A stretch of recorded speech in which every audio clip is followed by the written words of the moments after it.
Yes. And this is the part that doesn't get talked about much. Social control. What do you mean? Factories need workers who are predictable, obedient, efficient. Governments need citizens who follow laws. Schools need students who sit still and focus. Understanding human behavior scientifically becomes useful, economically valuable. Exactly. Not just theoretically interesting, but economically valuable. Behaviorism especially appeals to this logic. If you can condition reflexes, if you can predict behavior through stimulus and response, then you can train humans like you train animals, mold them, optimize them, control them. So there are two impulses driving psychology's invention. Yes, alongside the genuine humanitarian impulse to help suffering people, there's an impulse to classify, predict, and control human behavior at scale. Both exist, both matter. That's pretty honest. It is, and it's important to acknowledge both because it shapes what psychology becomes. Psychology doesn't emerge purely from intellectual curiosity. It emerges from a specific historical moment where humans need answers, both for compassion and for control. By 1900, within 20 years of Wundt's lab, psychology is established. Multiple schools, research methods, university positions, publications, from margins to mainstream, from philosophy to science. And it happens because people needed it to happen. Exactly. That's what makes it real history, not just intellectual history. So here's something fascinating about those competing schools of psychology. Each one reveals something true about human nature, but each one is also incomplete. What do you mean? Structuralism broke consciousness into elements and said, understand the pieces and you understand the whole. Logical, scientific, but it missed the dynamic, flowing nature of actual consciousness. It was too mechanical? Too mechanical. William James, with functionalism, said, consciousness isn't a static thing, it's constantly adapting, constantly flowing. A stream, not a collection of elements. Better? Yes. Complete? No. What was it missing? Behavior. The actual things people do. That's where behaviorism comes in. Pavlov shows, forget trying to study the invisible mind. Study what's observable. Train reflexes, measure responses. Rigorous, measurable, but it completely ignores the subjective human experience. Exactly. You can explain behavior through stimulus and response, but can you explain suffering? Can you explain dreams? Can you explain why someone chooses to do something against their own survival instinct? No. That's where Freud comes in. Freud says the human mind is motivated by hidden desires, conflicts, unconscious drives. That explains behavior that pure stimulus response can't. It explains self-destruction. It explains inner conflict. But much of it can't be tested or measured. Right. Freud is making claims about invisible psychological mechanisms that can't be directly observed. That's philosophically interesting, but scientifically problematic. So none of them are complete? None of them. But that's actually the point. Modern psychology doesn't choose one. Modern psychology synthesizes all of them. We study brain structures and how they function. We measure behavior and subjective experience. We recognize unconscious processes and conscious choice. We take the valid insights from each and build something bigger. Exactly. And that only works if you keep all these perspectives in tension. If you say behaviorism is right, everything else is wrong, you've learned nothing. If you say Freud is right and Pavlov is wrong, you've missed important truths. So the fact that these schools competed was actually healthy? Absolutely. It forced psychology to become more rigorous. Each school had to defend itself. Each had to address the criticisms of the others. That iterative process, that's what made psychology into science. Not consensus. Competition within a scientific framework. Right. And here's the beautiful irony. The schools that seemed most opposed, behaviorism and psychoanalysis, both contributed essential insights. Behaviorism taught us about learning and conditioning. Psychoanalysis taught us about motivation and unconscious processes. We needed both to understand humans. Completely.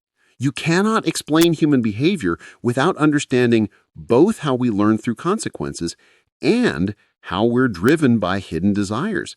A person isn't just a stimulus response machine, but they're also not just a collection of unconscious conflicts. We're both. And more. And more. And psychology's whole development from Wundt through all these competing schools is really the story of discovering just how complex we are. Okay, so we've gone from 1879 to 1900, from Wundt's first lab to 4 competing schools. What does this history mean for us now, more than a century later? First thing, understand that psychology is genuinely young. Medicine has been systematized for over 2,000 years, physics for 400.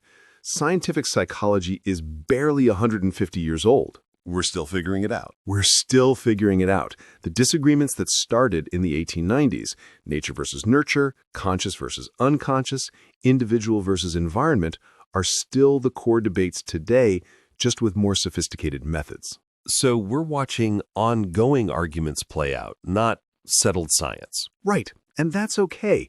That's actually how science works, not moving toward absolute truth, but moving toward progressively better understanding. The second thing, psychology succeeded because it solved a practical problem. It wasn't invented as pure curiosity.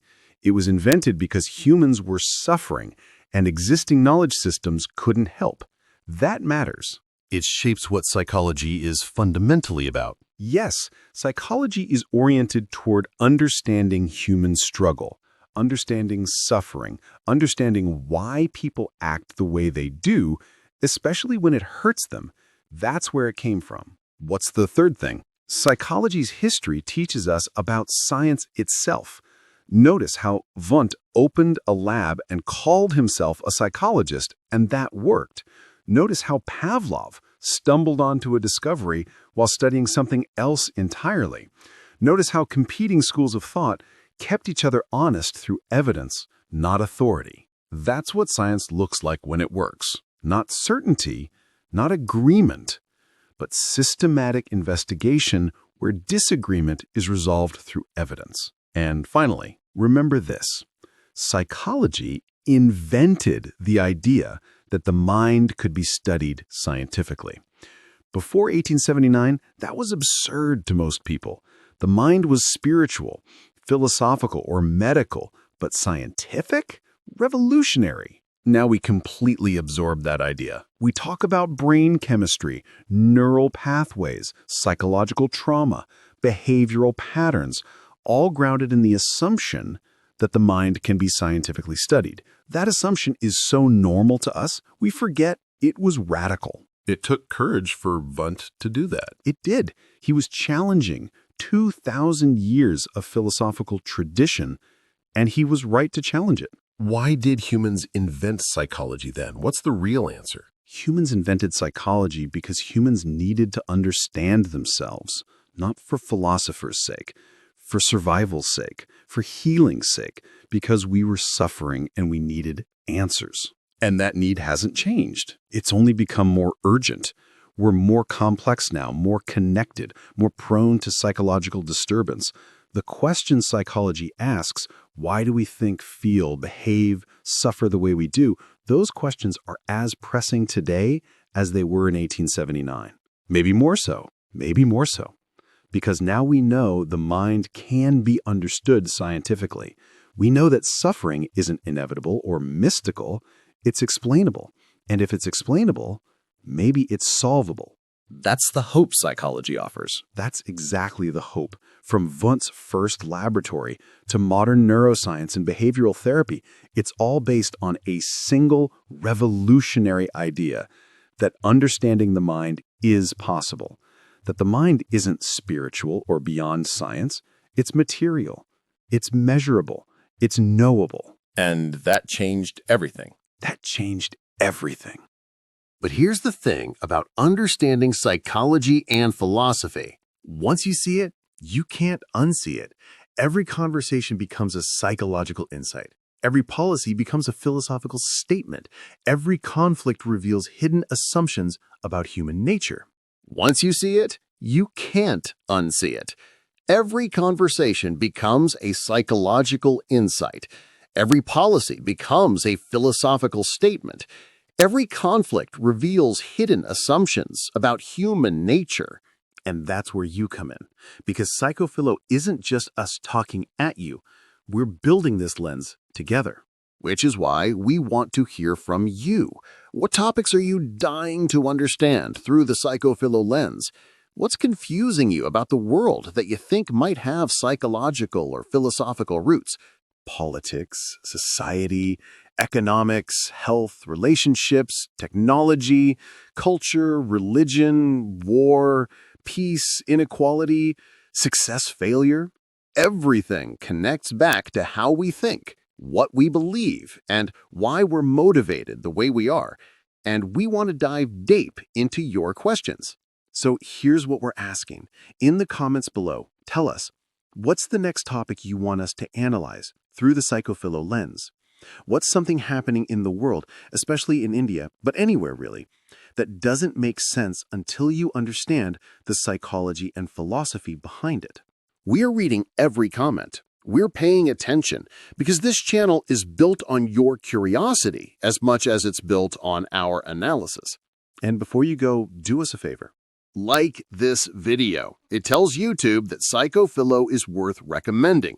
Hit that like button if this foundation episode made sense to you, or if it challenged you, or if it made you think differently about why things are the way they are.